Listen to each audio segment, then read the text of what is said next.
Hello, guys, and welcome to Odds on Premier League Matchday 12. We have Liverpool Arsenal, for instance, and we have Tom Rennie. How much you enjoyed San Marino, England, Tom? Oh, so good. I did turn it off at 5-0, I'll be honest. And I watched Scotland. And Scotland, who are kind of my other nation on my father's side, that was exciting. And so we're going to make it. England-Scotland, World Cup final, Qatar. Make sure you know it's going to happen. Put it in your bet now. England-Scotland final. Che Adams with the winner for Scotland. And that would be a lot of money for us. Then, guys, remember that you can ask any question to Tom. He knows everything about the Premier League and about James Bond movies.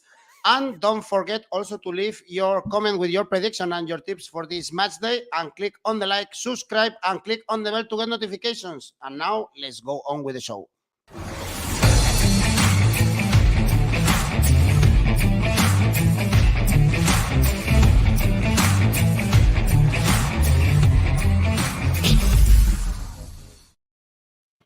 So cool, this new intro. Many clubs changed the manager while we were in the international break. We will talk a little bit about it with Steven Gerrard, for instance. But our first game, Leicester-Chelsea, the leaders of the standings, although we were completely surprised how they dropped points against Burnley. Probably they still miss Lukaku. They have a tough calendar after this game also. This is a tough game as well. But after Juve, Man United, but Leicester, they are not the same as last season. Tom, they are struggling. You see problems for Chelsea?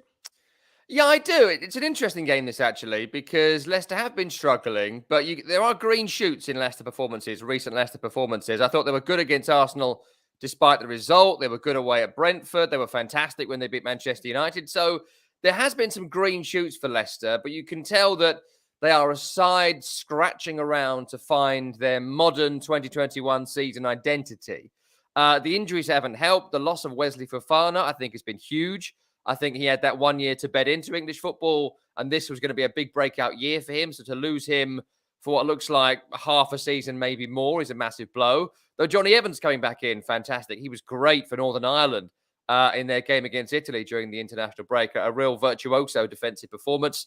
And he can still be a top-level centre-half. So there are issues with Leicester, but there are certainly some positives as well as all the negatives. We're looking at Fofana missing for this one, Justin missing for this one. We don't know about Tielemans yet. We don't know about Brighton. These are key players from the bench or from the start for Leicester City. So they're very tough to predict. As for Chelsea, you mentioned Lukaku. We still don't know on his condition, whether he's going to start in this game or not, be fit enough to make the squad in this game or not. And it is a massive blow because if you look at those recent Chelsea games, you mentioned the Burnley game, how many chances, how many half chances, how many half opportunities. They should have been 6 or 7-0 up by the time Burnley do their Burnley thing of, are we in the game? Yeah, we're in the game. Okay, let's try and score now, which is usually the 75th minute of every Burnley game. So we don't know about Lukaku. We don't know about Timo Werner. Kovacic will be missing. Mason Mount had his wisdom teeth out during the international break. And I know some people that have really struggled to come back from that. Others have come back in 20 minutes because it's a very painful procedure. Doubts about Alonso as well in this game. But to the game itself, I think that Leicester will come out firing in the first 10, 15 minutes. If Chelsea can weather that storm, Chelsea will go on to win this game. I would be looking, as I have done for 3 weeks now, at the Kai Havertz market, because if Chelsea are going to win, if Chelsea are going to score, it kind of has to come through him. Scored in his last Premier League game with that header against Burnley, fantastic header as well. So some green shoots with him as well. I'd be looking here for a Chelsea victory. I'd be looking here for a Chelsea victory without conceding if they weather that first 15 minutes. Arsenal won there 2-0. Chelsea will win here 2-0. Chelsea will win here without conceding. And I'd try and double that up with a Havertz goal as well. They missed a lot. Lukaku also in the Champions League against Malmo. They had a lot of chances and they won that game. But suffering a little bit, David and Suole think that the Chelsea will drop points. Actually, Suole is going for a draw. And David, Dropping points is a tricky one. This one. Then Aston Villa, Brighton in Villa Park. We are going to see Steven Gerrard. This is so bizarre, in my opinion, leaving a club in the middle of the season like Rangers to go to a Premier League club like Aston Villa. True to be told that the results were not good for Aston Villa in the last games, 5 consecutive defeats. But for Brighton, after that surprising 2-2 against Liverpool, they drop points at home against Newcastle. I guess this is another tough one, not to call. Real tough, actually. And to your point on leaving Rangers to come to the Premier League, it's why Lyon sell people like Max Cornet to Burnley. Because the money is in Burnley. The money is in Birmingham. The money is not in Scotland or France or pretty much anywhere else in Europe and indeed world football compared to the Premier League. That's why the Premier League has become this massive leviathan of a competition, because it will sell to the highest bidder and there's lots of money in it. You know, we've seen that with the US TV contract, which is going to be announced soon. The money's gone up somehow for the Premier League in the US. It's a great product, but everyone goes there for that money. So that's why Steven Gerrard is there, along with there's no point being in Scotland once you've won the league. You've done it now. That's it. You know, you're at Rangers or Celtic. Did we win the league? Yeah, we've done it. Okay, it's on my CV. Let's leave. You know, it was their 55th title or something. Who cares? Who cares at this point? Oh, Celtic were stopped winning 10 in a row. Who cares? And Aston Villa are a club that, if it all works for them, are a giant club in the Premier League, the best league in the world, certainly in terms of financial reward and eyes on the game, right? So that's why he's made the move. I think Dean Smith's sacking was incredibly harsh. He's already in at Norwich to show what a good manager he is. He should have got more time. He should have been rewarded with more loyalty. And Steven Gerrard is a risk because he has been a manager and there has been some good performances in the Europa League, which I think you can measure him by. And of course, they did win the league against Celtic when Celtic had won 9 in a row. So there is a caveat there that there are some impressive things on his CV. But with Aston Villa, they are still coming to terms with the shock of losing Jack Grealish. And I know Villa fans don't want to hear that, but that is a generational talent sold. It's going to take a long time to get over, to find a new identity from. Danny Ings, Douglas Luiz, Esri Konsa, Bertrand Traore, Marvelous Nakamba, all missing for this weekend. So it's again, a massive injury list for Steven Gerrard to deal with. And I think that he will go into this game in the hope of trying to get something from it. I don't think they're going to be all guns blazing offensive. I don't think they can. And Brighton are a very dangerous opponent to face when you're in that scenario. They're a very, very good team, Brighton. The trouble is they don't win. They just don't win games. They play well. This was the story last season. It wasn't at the start of this, and now it's gone back to it. Do you beat Brighton? No. But do they win? Not really. And it's kind of every week we talk about the same thing. There's some really impressive players. Leandro Trossard, very impressive. Bissouma, very impressive. Enoch Mwepo, who's a doubt for this one, very impressive. You know, Lallana's been in fantastic form. But you look at the form of these two teams, you look at the likely outcomes. I can only see one result here. That would be a draw. I can see it being both teams scoring 1-1 draw, 2-2 draw. But look at the draw market and look at the Brighton to score first market as well. And check out Leandro Trossard, who I think is absolutely fantastic. Scored in each of his last 2 Brighton appearances, finding a kind of new berth for himself as a sort of central striker, a bit Arnautovic-y, a bit Antonio-y, a bit maybe Roberto Firmino-like, and I'd look at that market as well. Winless in the last 6, actually, Brighton, as you said, they struggle to win games. You think that the Gerrard can be another blow like Lampard? Yeah, I don't know. I don't know is the answer to that. I don't know. All I would say on Steven Gerrard is that we will find out in 2 weeks whether he's a good manager or not. Exactly. We'll find out in 2-3 weeks, 3 games. If they get over Brighton, it is a massive achievement in his opening game. He's had a decent amount of training with a lot of the squad, but Graham Potter, I think 100 games in charge of Brighton now, looks like he's going to be the next big manager with an English passport. Not Lampard, not Gerrard, I would say. Let's give him then some time. Let's go to Burnley Crystal Palace for sure. One that is showing that he's a good manager is Patrick Vieira, as you were mentioning in our last video. Making a great job with Crystal Palace. They beat Wolverhampton before the international break. Back-to-back victories because they also were able to beat Man City away. But now they are facing Burnley and they are in a good run, actually. 1 defeat only and was against Man City in the last 6 games. another tough one, I think, to call this one. Yeah, I think it's tough, though. I'm quite surprised to see the odds because I would make Palace big favourites to win this one. So they're quite long, I think, Palace this morning. I think that'll come down when we get towards the weekend. So it's a good time to bet on Palace, I think, as we record this video. 2 straight wins, no losses in 5, some really good performances, some really good away performances, Man City most notably. There's some doubts about Joachim Andersen this weekend, but I think he should be okay to resume his defensive partnership with Mark Gay.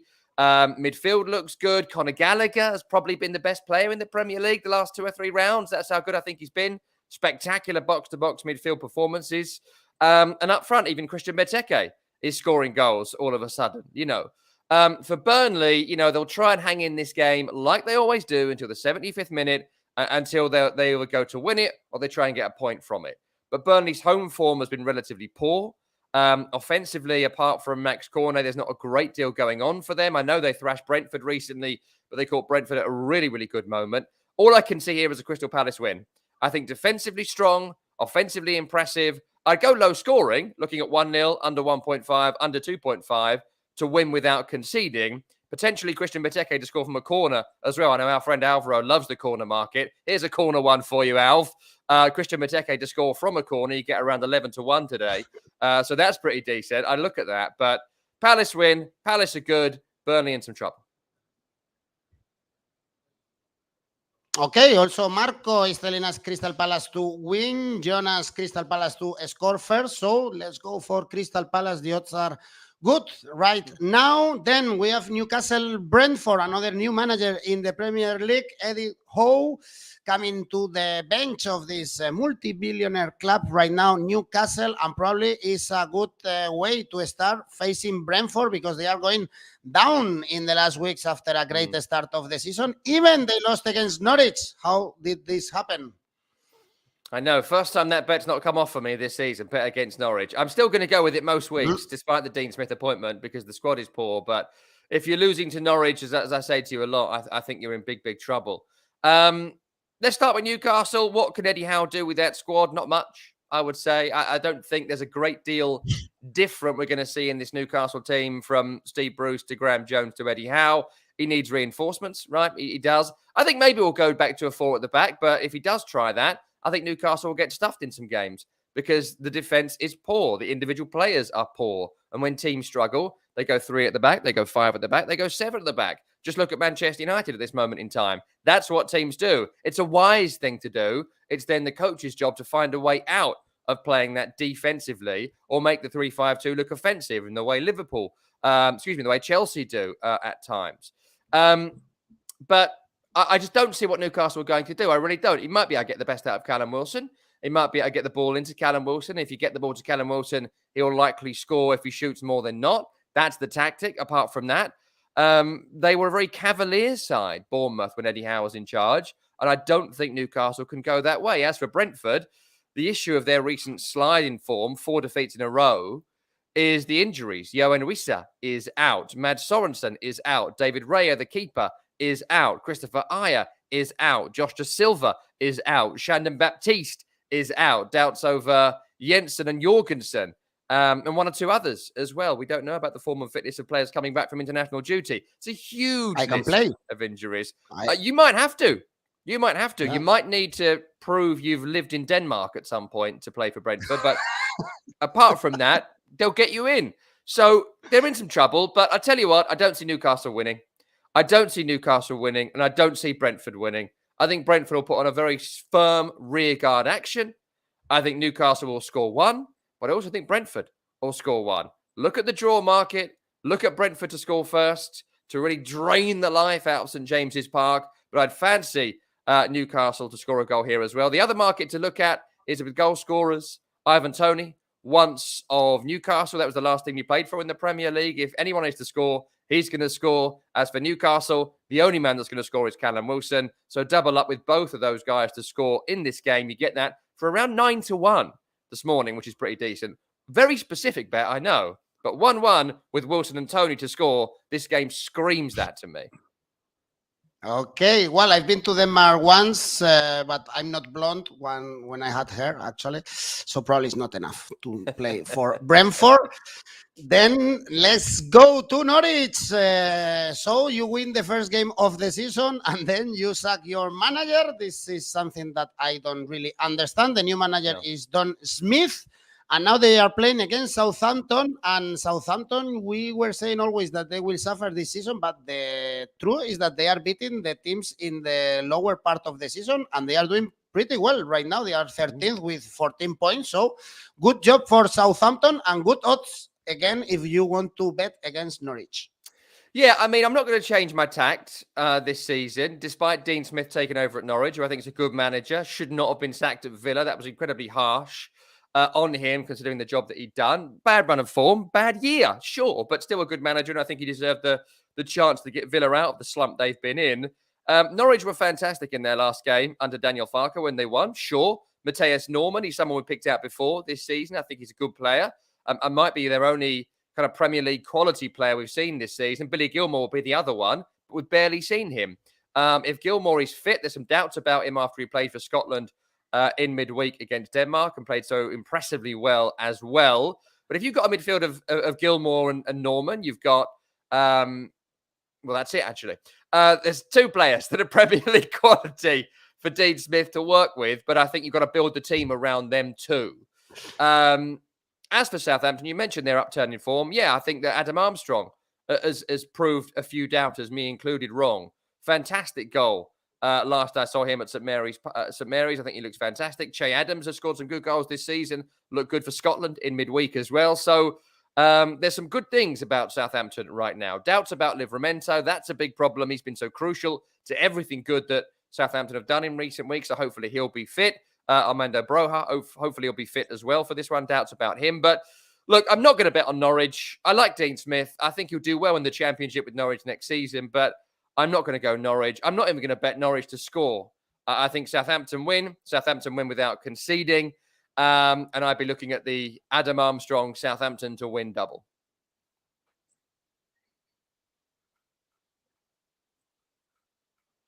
Good odds to back Southampton. Then Watford, Man United. Things have not improved a lot for Watford with Ranieri on the bench. Back-to-back defeats against Arsenal and Southampton. But what to say about Man United? I'm sure you didn't like them when they played the derby against Man City. And now, Solskjaer, this is a must win after this. Villarreal, Chelsea and Arsenal. Wow. Is it a must win? Does he have must wins? Like, I just don't think he does. I don't think he must win anything. I think he just pootles on to the next week, whatever happens. You know, he's lost all the must wins. And it's like, oh, okay, well, another game next week. It's crazy. Look, you know what's going to happen here. So I'll give you my prediction already. Watford score the first goal and Manchester United win. Every away game, it's worth doing it because it does happen. Man United winning both teams to score is around 4-1. Watford score first and Man United win is around 8. That's what I'd be betting on here. That's what I will be betting on here. That's what I have bet on here. What's changed about Watford since Claudio Ranieri has come in? Nothing. Nothing's changed. Fantastic anomaly victory at Everton, but it was a little bit like West Brom's win at Chelsea last year. You know, something happened. What did we learn from it? Not much. Did we replicate it? Not much. Arsenal kind of struggled past Watford, got a lucky goal to win it, as Arsenal often do. But Watford offered a great deal at the other end. Not a great deal, really. You know, they're looking at Josh King to score goals for him. I think he'll score 10 goals in the Premier League this season. It won't be enough. Ismail Assar, there's a reason no one wants to buy him because he was overpriced at 40 million when they brought him in 2.5 years ago. It looks like a decent 15 to 20 million pound player, not enough to keep Watford in the league. And though Ben Foster's been playing well, they're asking a 38-year-old YouTuber to keep them in games, which just doesn't make a great deal of sense to me. But I think they will go hell for leather against Man United, and I think they may well score the opening goal. Man United, I think they'll continue with the three at the back, which they've been frightened into in recent weeks, which would be 3 centre-halves, 2 tucked-in wing-backs and 2 defensive midfielders. Try and get the ball to Ronaldo if they possibly can. Cavani, as ever, is a doubt, but if they've got Cavani and Ronaldo fit, it'll be Cavani, Ronaldo and Bruno Fernandes. If not, Greenwood will come in to be the other attacking player in this ultra-defensive side. But that's enough. That is enough to win against Watford. Look at the Harry Maguire market, scoring headers again, vindication following a goal against Albania for Harry Maguire. Scoring a header for him is around 13-1. But Man United win, both teams to score 4-1. Double it up with the Maguire goal if you can. I'd expect Ronaldo to score in this one as well. So maybe a group score bet might be quite interesting here. You can get them at 3-0, 3-1 or 3-2. That's around 7-1 as a group bet. But a whole bunch of Man United to win when conceding is what I'd be looking for here.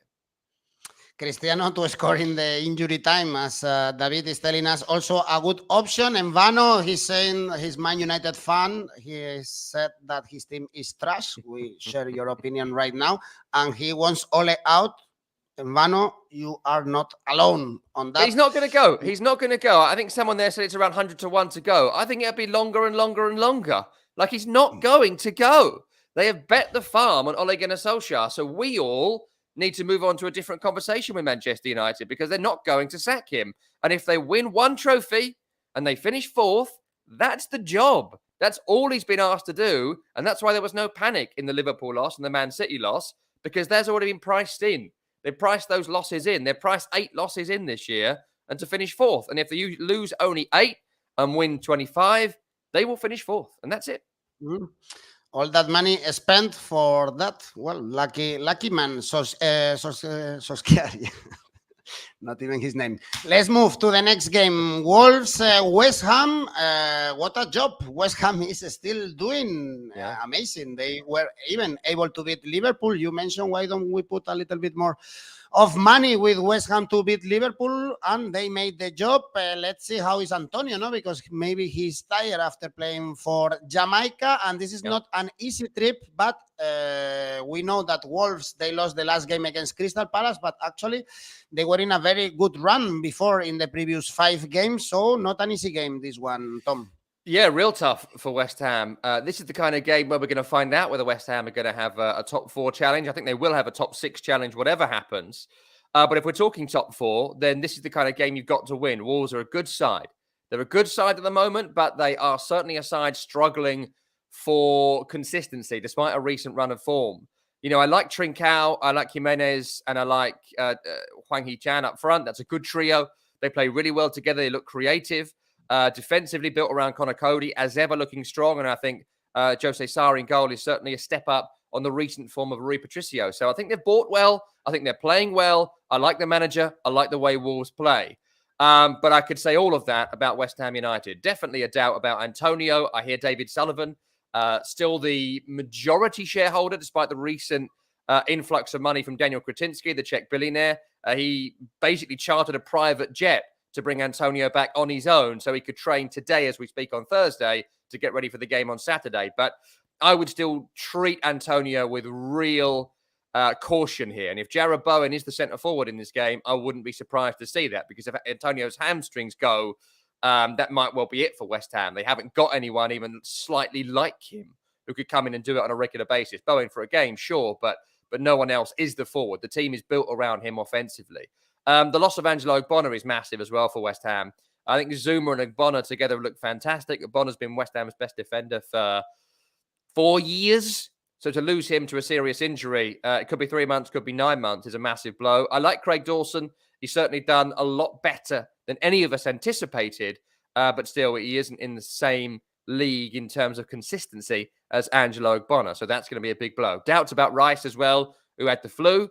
And doubts about Pablo Fornals, who I believe had a baby and so had to leave the Spanish camp to be with his partner. So is he going to be in the right frame of mind, whatever, to play? I don't know. But to the game itself, I think that West Ham are built for away games.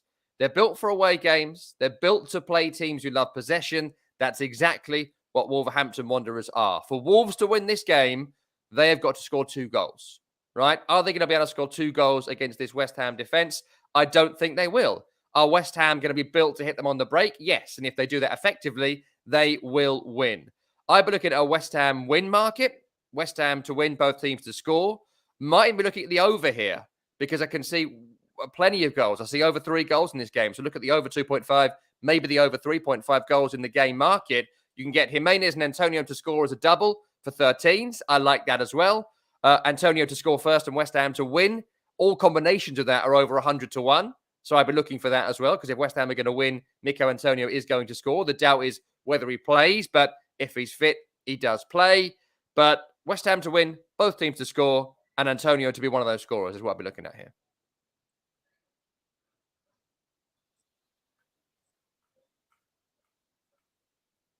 Okay, everyone is looking for goals in this Wolves West Ham. Then next game we have Liverpool Arsenal, the best game of this match day. And you see trouble actually for Liverpool. Can happen what we saw last season, dropping points against Brighton at home, losing against West Ham.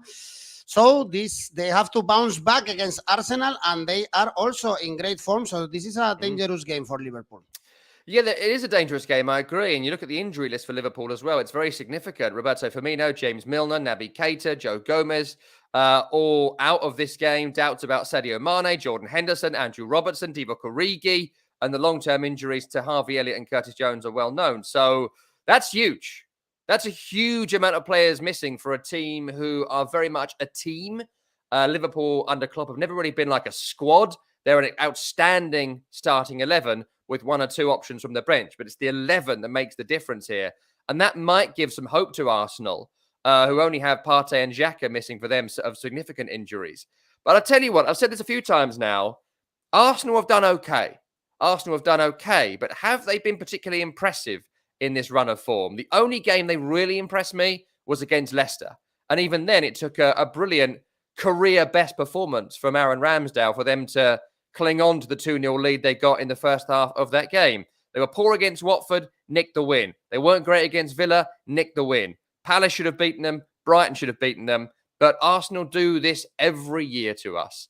They are fantastic on the flat track against teams we expect them to beat. In this sort of in a run, they will always nick a win undeservedly.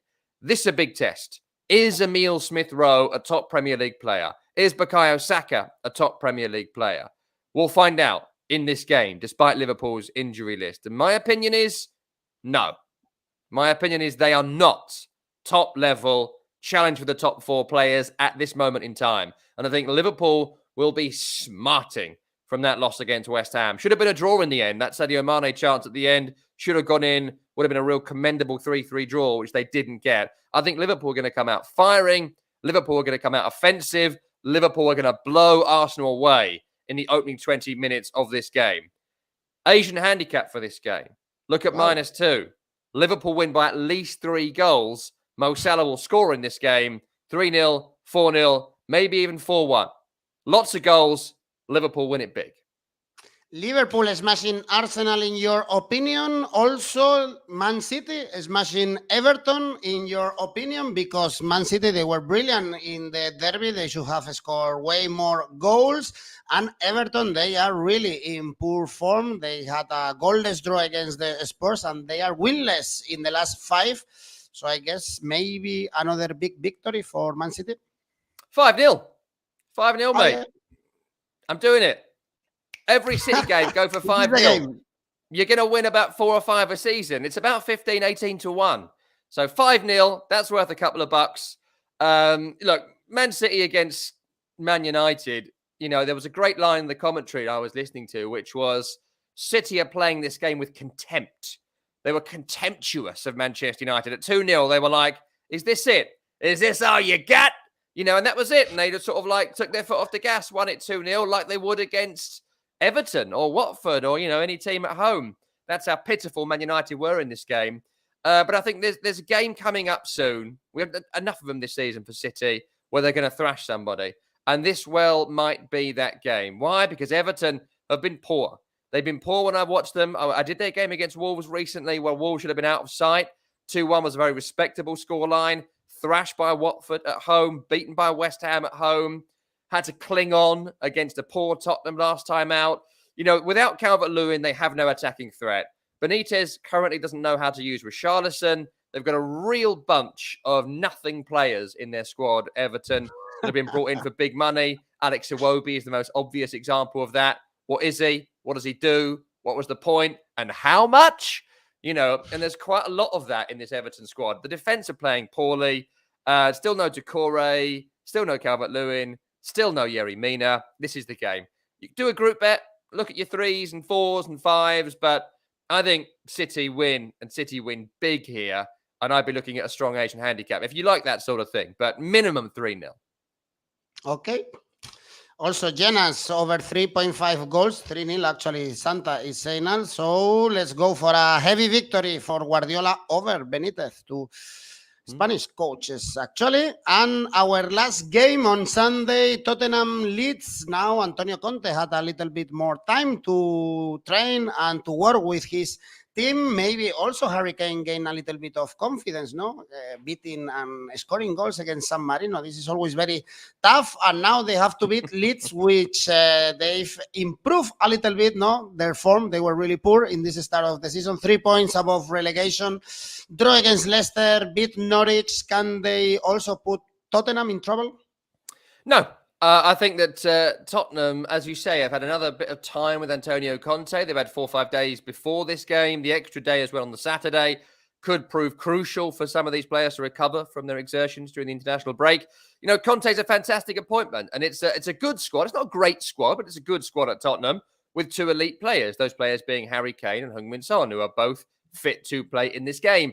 And look, it is a joke, the England games they played, but other teams have struggled to qualify and they didn't struggle. So that's commendable. Yep. They didn't struggle to qualify mainly because of how many goals Harry Kane did score across qualifying, not just in the most recent 2. And I'll tell you what was interesting. You asked me at the top of the show about San Marino.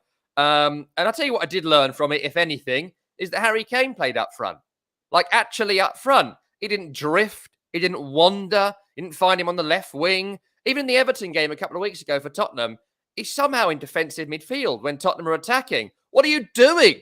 What are you doing, Harry? Stop doing this. Be the striker. And I think Antonio Conte will go one look at him and say, what have you been up to, mate? Why aren't you up front? You see here? Why aren't you up front? Conte will do that. Conte will be livid to see Harry Kane playing in defensive midfield. And if Harry Kane keeps on doing it, Antonio Conte won't have it and he'll drop him because he's Antonio Conte. He's a madman. But he's a very intense and very intelligent coach at the same time. And he'll drop Kane if he don't do what he's told. I think this could be the most sensational appointment for Harry Kane's career. And I think we're going to see Harry Kane play up front against the Leeds side, who have still got lots of injury issues. Koch, Bamford, Shackleton, Gelhardt, Ayling, doubts and outs for that list. I wouldn't expect any of them to play. And Rafinha took an elbow in the face during the recent Brazil-Argentina game as well. So you don't know how he's going to come back into this one, despite his private jet flight with Alisson and the boys. On the way back. Is he going to be fit enough to play? We don't know. Without him, Leeds have got nothing. But I think Leeds will try and, they'll do what they always do. We know what Leeds do. We know how Leeds play. I think Tottenham will be savvy to it. I think Tottenham will exploit the many, many gaps there always are against Leeds. And look for Harry Kane to score, Tottenham to win, at least 2. I'd go minus 2.5. Tottenham win heavily here. Okay, easy victory for you, Jenas. Tottenham to win 2-0 or Darhu is actually going for the surprise for Leeds, double chance, but actually the odds are quite decent for Tottenham to win at home, 1.8. So if you put an Asian handicap, you're going to get some good money here. Then, Tom, this is it. We have all the games analyzed and still we can make an ACCA. For sure. We can, and I'm going to make you a 4-team away ACCA this week. Now, there's 3 that I really like, but I'm throwing the 4th in for the cash. Chelsea will win away at Leicester. Crystal Palace are going to win their away game as well at Burnley. Man United are going to win at Watford. Get that around 7 to 8, as you can see there. If you throw West Ham into it, it goes to about 15s. That's the big variable here. I'm confident of these 3, but West Ham will almost double your odds. And West Ham are favourites to win at Wolves. So there's your 3, but there was a spicy 4th in there if you want it. Okay, and I'm always confident about your tips and your knowledge in the Premier League. Why are you being so nice to me? Have you missed me? Like, I miss you, actually. I miss you. When I was on holidays as well, it's like I was thinking, Tom, what is he doing right now? Watching maybe some James Bond movie. Exactly. And you were like underwater looking at blowfish thinking, oh, Tom Rennie, I miss him. Exactly. That's the point. Thanks, Tom. See you next week, of course, with the Premier League. Thanks, everyone, also for commenting, for watching. Still, leave a comment with your tips and predictions. And don't forget to press on the like and subscribe to our channel. Thank you, Tom, and see you very soon. See you next time.